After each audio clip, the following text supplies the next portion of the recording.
Hi friends, welcome back to Neha food stories. ഇന്ന് ഞാനിവിടെ വന്നിരിക്കുന്നത് ഒരു അടിപൊളി പൈനാപ്പിൾ പുഡിങ്ങിൻ്റെ റെസിപ്പിയുമായിട്ടാണ്. അപ്പോൾ വീഡിയോയിലോട്ട് പോകുന്നതിന് മുമ്പ് എന്നും പറയുന്ന പോലെ തന്നെ നമ്മുടെ ചാനൽ സബ്സ്ക്രൈബ് ചെയ്യാത്തവരുണ്ടെങ്കിൽ ഒന്ന് സബ്സ്ക്രൈബ് ചെയ്യണേ. അതിനടുത്ത് കാണുന്ന ബെൽ ബട്ടൺ ഒന്ന് അമർത്തണം കേട്ടോ. അപ്പോൾ കാണുന്ന ഓൾ എന്ന ഓപ്ഷൻ ക്ലിക്ക് ചെയ്യാൻ മറക്കരുതേ. അപ്പോൾ പൈനാപ്പിൾ പുഡിംഗ് ഉണ്ടാക്കാനായിട്ട് 1/4 കപ്പ് ചവ്വരി ഞാനിവിടെ കഴുകി വൃത്തിയാക്കി എടുത്തിട്ടുണ്ട്.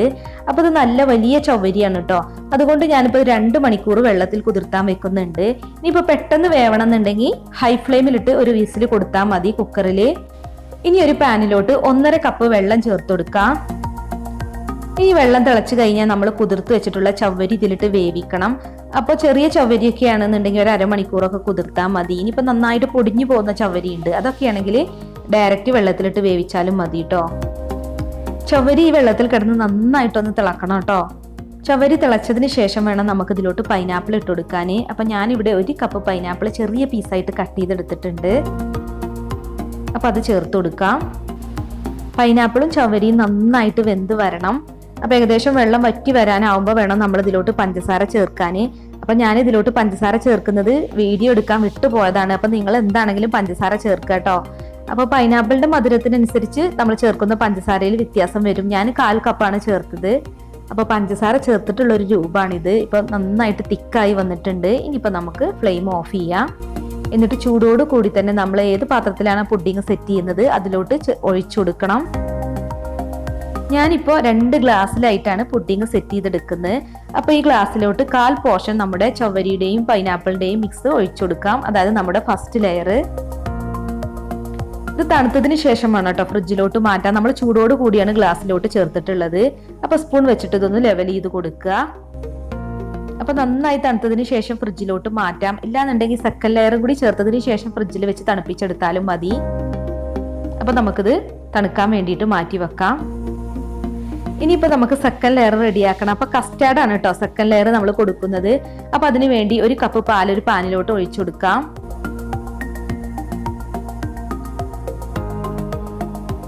അപ്പോൾ ഈ 1 കപ്പ് പാലിന് പുറമെ ഒരു 1/4 കപ്പ് പാലും കൂടെ വേണം കേട്ടോ നമുക്ക് കസ്റ്റാർഡ് പൗഡർ ഒന്ന് മിക്സ് ചെയ്തെടുക്കാൻ വേണ്ടിയിട്ട്. അപ്പോൾ ഞാൻ 2 ടേബിൾ സ്പൂൺ കസ്റ്റാർഡ് പൗഡറാണ് എടുത്തിട്ടുള്ളത്. അപ്പോൾ ഈ കസ്റ്റാർഡ് പൗഡറും പാലും കട്ടയൊന്നും കൂടാതെ നന്നായിട്ടൊന്ന് മിക്സ് ചെയ്തെടുക്കണം. അപ്പോൾ ഈ കസ്റ്റാർഡ് പൗഡർ ഇല്ലാന്നുണ്ടെങ്കിൽ ഒരു മുട്ട പാലിലോട്ട് ചേർത്താലും മതി കേട്ടോ. മുട്ടയാണെങ്കിൽ 1/4 കപ്പ് പാലിൽ നന്നായിട്ട് മിക്സ് ചെയ്തെടുക്കുക. എന്നിട്ട് ഈ പാലിലോട്ട് കുറേശ്ശെയായി ഒഴിച്ച് കുറുക്കി എടുത്താൽ മതി ലോ ഫ്ലെയിമിലിട്ട്. അപ്പോൾ ഇത് നന്നായിട്ട് മിക്സ് ചെയ്തെടുത്തിട്ടുണ്ട് കട്ടയൊന്നും കൂടാതെ. ഇനിയിപ്പോൾ നമുക്ക് കുറേശ്ശെയായി ഈ പാലിലോട്ട് ചേർത്ത് മിക്സ് ചെയ്തെടുക്കാം. ഒന്നിച്ചൊഴിച്ച് മിക്സ് ചെയ്യരുത് കേട്ടോ. കുറേശ്ശെയായിട്ട് ഒഴിക്കുക, എന്നിട്ട് നന്നായി മിക്സ് ചെയ്യുക. അങ്ങനെ ബാക്കിയുള്ളതും ഒഴിച്ചിട്ട് നന്നായി മിക്സ് ചെയ്തെടുക്കുക. ഇനി ഇത് ലോ ഫ്ലെയിമിലിട്ട് വേണം കേട്ടോ വേവിച്ചെടുക്കാൻ. ഹൈ ഫ്ലെയിമിലിട്ട് കഴിഞ്ഞാൽ അത് പെട്ടെന്ന് തന്നെ തിക്കായി വരും. കസ്റ്റാർഡ് പൗഡർ ഇട്ട് വെന്തും കിട്ടില്ല. അപ്പോൾ നന്നായിട്ട് ലോ ഫ്ലെയിമിലിട്ട് നന്നായി മിക്സ് ചെയ്ത് വേവിച്ചെടുക്കുക. നല്ല തിക്ക് കൺസിസ്റ്റൻസി ആവുന്നത് വരെ വേവിച്ചെടുക്കണം. അപ്പോൾ അതിന് മുമ്പ് ഇതിലോട്ട് 1 ടീസ്പൂൺ വാനില എസൻസ് ചേർക്കണം കേട്ടോ. വാനില എസൻസും കൂടി ചേർത്ത് കഴിഞ്ഞിട്ട് പിന്നെ നമുക്ക് ഇതിലോട്ട് പഞ്ചസാര ചേർക്കണം. അപ്പം ഞാനിവിടെ 3 ടേബിൾ സ്പൂൺ പഞ്ചസാരയാണ് ചേർത്തിട്ടുള്ളത്. ഇനി പഞ്ചസാര ഒന്ന് മെൽറ്റായി ഇത് നന്നായി തിക്കാവുന്നത് വരെ ലോ ഫ്ലെയിമിലിട്ടൊന്ന് കുറുക്കിയെടുക്കുക. അപ്പോൾ ഇതിവിടെ ഇപ്പം നന്നായി തിക്കായി വന്നിട്ടുണ്ട്. ഇനിയിപ്പോൾ തണുത്ത് കഴിയുമ്പോൾ ഒന്നും കൂടെ തിക്കാവും. അപ്പോൾ നമ്മൾ ഇത്രയും ആക്കിയെടുത്താൽ മതി. അപ്പോൾ ഈ ഒരു കൺസിസ്റ്റൻസി ആകുമ്പോൾ ഒഴിച്ചാൽ ഒഴുകുന്ന ഒരു പരുവാകുമ്പോൾ നമുക്ക് ഫ്ലെയിം ഓഫ് ചെയ്യാം. ഇനി നമുക്ക് നമ്മൾ സെറ്റ് ചെയ്ത് വെച്ചിട്ടുള്ള ഫസ്റ്റ് ലെയറിൻ്റെ മുകളിലേക്ക് ഇത് ഒഴിച്ചു കൊടുക്കാം.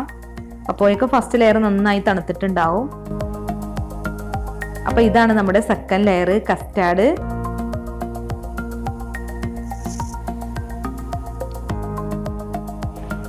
അപ്പോൾ നമ്മുടെ സെക്കൻഡ് ലെയർ ക്രീമി കസ്റ്റാർഡും റെഡി ആയിട്ടുണ്ട്. ഇനിയിപ്പോൾ നമ്മൾ നേരത്തെ ഉണ്ടാക്കി വെച്ചിട്ടുള്ള ചവ്വരിയുടെയും പൈനാപ്പിളിൻ്റെയും മിക്സ് കുറച്ച് ഇതിൻ്റെ മുകളിലേക്ക് വെച്ച് കൊടുക്കുന്നുണ്ട്. അപ്പോൾ ഇങ്ങനെ വെക്കണം എന്ന് നിർബന്ധമൊന്നുമില്ല കേട്ടോ. സെക്കൻഡ് ലെയർ ആയിട്ട് മാത്രം ചെയ്താലും മതി. ഞാനിപ്പോൾ ഒരു ഭംഗിക്കും കൂടി വേണ്ടിയിട്ടാണ് ഫസ്റ്റ് ലെയറിൽ നിന്ന് കുറച്ചെടുത്ത് ഇതിൻ്റെ മുകളിലേക്കും കൂടി ഇട്ട് കൊടുക്കുന്നത്. അപ്പോൾ അങ്ങനെ ചെയ്യണമെന്ന് നിർബന്ധമൊന്നുമില്ല. നമ്മൾ 2 ലെയർ ആയിട്ട് ചെയ്താലും മതി. ഫസ്റ്റിൽ നമ്മൾ ചവ്വരിയും പൈനാപ്പിളും വേവിച്ച ലെയറും സെക്കൻഡ് കസ്റ്റാർഡ് ലെയറും മാത്രം സെറ്റ് ചെയ്താലും മതി. ഇനിയിപ്പോൾ ഇത് നന്നായിട്ട് തണുപ്പിച്ചെടുക്കണം. അപ്പോൾ അതിന് വേണ്ടി നമുക്കത് ഫ്രിഡ്ജിലോട്ട് മാറ്റണം. ഒരു 3-4 മണിക്കൂറൊക്കെ തണുപ്പിച്ചെടുക്കണം കേട്ടോ. എന്നാലും നല്ല ടേസ്റ്റ് ഉണ്ടാവുക. ഇനി തേർഡ് ലെയർ കൊടുക്കുന്നത് നമ്മളിത് സെർവ് ചെയ്യുമ്പോൾ മാത്രമാണ്. അപ്പോൾ ഒരു ക്രഞ്ചി ലെയറാണ് നമ്മൾ തേർഡ് ലെയർ ചെയ്യുന്നത്. അതിനു വേണ്ടി 1/2 കപ്പ് തേങ്ങ ചിരവിയതാണ് എടുത്തിട്ടുള്ളത്. അപ്പോൾ ഇതൊരു പാനിലോട്ട് ഇട്ട് കൊടുക്കാം. പിന്നെ വേണ്ടത് 3 ടേബിൾ സ്പൂൺ പഞ്ചസാരയാണ്. അപ്പോൾ ഈ പഞ്ചസാര നന്നായിട്ടൊന്ന് ക്യാരമലായി വരണം. അപ്പോൾ അതുവരെ നമ്മളൊരു മീഡിയം ഫ്ലെയിമിലിട്ട് ഇതൊന്ന് റോസ്റ്റ് ചെയ്തെടുക്കണം. ഇനി ഇതിലോട്ട് 1 ടീസ്പൂൺ നെയ്യ് ചേർക്കാം. ഇത് നന്നായി ഒന്ന് മിക്സ് ചെയ്യാം കേട്ടോ. അപ്പോൾ ഈ ഷുഗർ ഒന്ന് ക്യാരമലൈസ് ആയി വരുന്നത് വരെ നമ്മളൊരു മീഡിയം ഫ്ലെയിമിലിട്ട് ഇങ്ങനെ റോസ്റ്റ് ചെയ്തെടുത്താൽ മതി. തേങ്ങ നല്ല ബ്രൗൺ കളർ ആവണം, പഞ്ചസാര ക്യാരമലൈസ് ആയി വരും വേണം കേട്ടോ. അപ്പോൾ അതുവരെ ഒന്ന് റോസ്റ്റ് ചെയ്തെടുക്കുക. ഇപ്പോൾ ഏകദേശം നമ്മുടെ തേങ്ങയൊക്കെ ബ്രൗൺ കളറായി വന്നിട്ടുണ്ട്, പഞ്ചസാരയൊക്കെ ഒന്ന് ക്യാരമലൈസ് ആയി വന്നിട്ടുണ്ട്. അപ്പോൾ ഇത്രയും മതി. ഇനിയിപ്പോൾ നമുക്ക് ഫ്ലെയിം ഓഫ് ചെയ്തിട്ട് മാറ്റി വെക്കാം. അപ്പോൾ ഈ തേങ്ങ നമ്മൾ ഇനി ഈ പാനിൽ നിന്ന് വേറൊരു പാത്രത്തിലോട്ട് മാറ്റണം, അല്ലാന്നുണ്ടെങ്കിൽ ഇത് കരിയാൻ സാധ്യതയുണ്ട് പാനിന്റെ ചൂട് കൊണ്ട്. പിന്നെ നമ്മളിത് തണുത്തതിന് ശേഷം വേണം പുഡിങ്ങിലോട്ട് ചേർക്കാൻ. ചൂടോട് കൂടി ഒരിക്കലും ചേർക്കരുത്. പുഡിങ് സെർവ് ചെയ്യുമ്പോൾ മാത്രം ഇത് ഇട്ട് കൊടുത്താൽ മതി കേട്ടോ. അപ്പോൾ നമ്മൾ ഫ്രിഡ്ജിൽ വെച്ചിട്ടുണ്ടായിരുന്ന പുഡിംഗ് ഒക്കെ ഇവിടെ നന്നായി തണുത്തിട്ടുണ്ട്. അപ്പോൾ ഇനി ഇതിന്റെ മുകളിലോട്ട് നമ്മൾ ഈ കാരമലൈസ് ചെയ്ത തേങ്ങ ഇട്ട് കൊടുക്കാം. അപ്പോൾ നമ്മൾ പുഡിങ് കഴിക്കുമ്പോൾ ഈ കൊക്കനട്ട് ഇങ്ങനെ കടിക്കാൻ കിട്ടും. അപ്പോൾ നല്ല ടേസ്റ്റ് ആണ്. അപ്പോൾ ക്രീമി ലെയറും ക്രഞ്ചി ലെയറും കൂടി മിക്സ് ആയിട്ടുള്ള നല്ലൊരു അടിപൊളി പൈനാപ്പിൾ പുഡിംഗ് ആണിത്. പിന്നെ നമുക്കിതിന് ജലാറ്റിനോ ചൈന ഗ്രാസോ ഒന്നിൻ്റെ ആവശ്യമില്ല കേട്ടോ. നമ്മൾ ചവ്വരി ഉപയോഗിച്ചിട്ടാണ് ഇപ്പോൾ ഈ പുഡിംഗ് സെറ്റ് ചെയ്തെടുക്കുന്നത്. അപ്പോൾ നമ്മുടെ 3 ലെയർ പുഡിംഗ് ഇവിടെ റെഡി ആയിട്ടുണ്ട്. 3ാമത്തെ ലെയർ ഇത്രത്തോളം വേണമെന്നൊന്നുമില്ല കേട്ടോ. നമ്മൾ പുഡിംഗ് ഗാർണിഷ് ചെയ്യാൻ വേണ്ടി കുറച്ച് ഇതിന്റെ മുകളിൽ വിതറിയിട്ട് കൊടുത്താലും മതി. പക്ഷെ ഞാനിത് കൂടുതൽ ചേർത്തത് നല്ല ടേസ്റ്റ് ആണ്. അപ്പോൾ കുട്ടികൾക്കൊക്കെ ഇതാണ് ഒരുപാട് ഇഷ്ടം, അതുകൊണ്ടാണ് കുറച്ച് കൂടുതൽ ചേർത്തത്. അപ്പം നമ്മുടെ 3 ലെയർ പൈനാപ്പിൾ പുഡിംഗ് ഇവിടെ റെഡി ആയിട്ടുണ്ട്. എല്ലാവരും ഒന്ന് ട്രൈ ചെയ്ത് നോക്കിയിട്ട് ഫീഡ്ബാക്ക് ഒക്കെ ഒന്ന് അറിയിക്കണം കേട്ടോ. അപ്പോൾ നിങ്ങൾ ഈ വീഡിയോ കണ്ടിട്ട് ഇഷ്ടമായിട്ടുണ്ടെങ്കിൽ ലൈക്കും ഷെയറും ചെയ്യാൻ മറക്കല്ലേ. അപ്പം നാളെ നല്ലൊരു അടിപൊളി വീഡിയോസുമായി നമുക്ക് വീണ്ടും കാണാം. താങ്ക്